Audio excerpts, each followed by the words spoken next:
এখনো খুঁজে পেলাম না। কিন্তু একটা কথা আপনাদের বলি, মোদিজির কথাটাই যদি সত্য হয়, আমি বিতর্কে না গিয়ে, তাহলে চা বিক্রেতাও তো দেশের প্রধানমন্ত্রী হতে পারে। হ্যাঁ, হতে পারে। এটা আমাদের দেশ এই ক্ষমতাটা দিয়েছে। কে প্রধানমন্ত্রীটা করেছে? আপনি। আপনি ভোট দিয়েছেন বলেই প্রধানমন্ত্রী হয়েছে, আপনি ভোট দিয়েছেন বলেই মুখ্যমন্ত্রী হয়েছে, আপনি ভোট দিয়েছেন বলে পঞ্চায়েতের প্রধান হয়েছে, আপনি ভোট দিয়েছেন বলে এমপি এমএলএ হয়েছে। তাই অনুরোধ করব, আপনার ভোটের ক্ষমতাটা একটু বুঝুন। ভোটটা যদি ঠিকঠাক করে দেন, এই কারেন্টের বিল শুধু নয়, যে শ্রমজীবী মানুষদেরকে খাটিয়ে নিচ্ছে, ইটভাটা শ্রমিকদেরকে খাটিয়ে নিচ্ছে, লেবারদেরকে খাটিয়ে নিচ্ছে, তাদের শ্রমের দাম দিচ্ছে না, সেটাও পরিবর্তন হবে। যে সমস্যাগুলো চলছে সেগুলো সমাধান হবে যদি আগুনের খেলাটা ঠিকঠাক খেলে। তাই অনুরোধ করব, আগামী 20 তারিখে আগুনের খেলাটা ঠিকঠাক একটু খেলে দিন। যেটা বলছিলাম, বলে শেষ করবো, বলছিলাম আচ্ছা আপনারা এটা এইবার বললাম, হয়তো বামপন্থী বন্ধুদের একটু গায়ে লাগতে পারে, কিন্তু কিছু করার নেই, আমাকে বলতে হবে। আচ্ছা, 1952 সালের পর থেকে একটা স্লোগান, এই ধরনের স্লোগান খুব চলে, কি লড়াই লড়াই লড়াই চাই, লড়াই করে বাঁচতে চাই। স্লোগানটা শুনতে কিন্তু খুব ভালো লাগে, তাই না? আমি আপনাদের বলি, বাজারের মানুষ এত আছে, লড়াইটা কে করে আর কে বাঁচে? যে লড়াই করে সে বাঁচে কি? যে লড়াই করে সে ধ্বংস হয়ে যায়, আর যে দাদা দিদির জন্য লড়াই করছে তারা নেতা নেতা নেতা হয়ে যায়। তাই আমি বলবো, 1952 সাল থেকে এই ধরনের স্লোগান দিয়ে আমাদের মধ্যে অনেক লড়িয়ে দেওয়া হচ্ছে।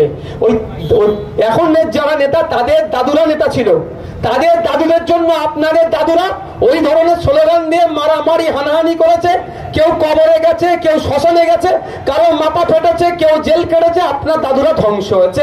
কিন্তু নেতাদের দাদুরা দেখুন নেতা হয়ে গিয়েছিল।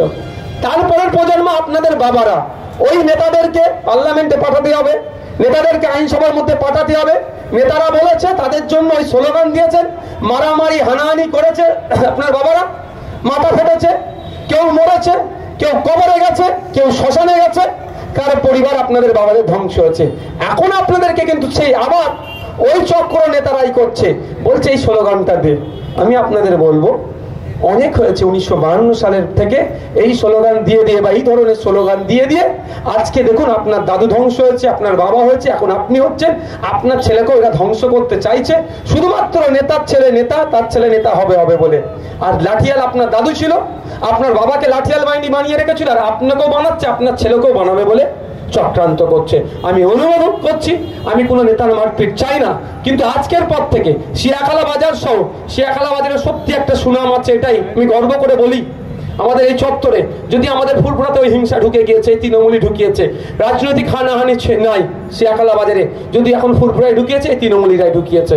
শিয়াখালার রাজনৈতিক নেতাকর্মীরা যথেষ্ট সচেতন।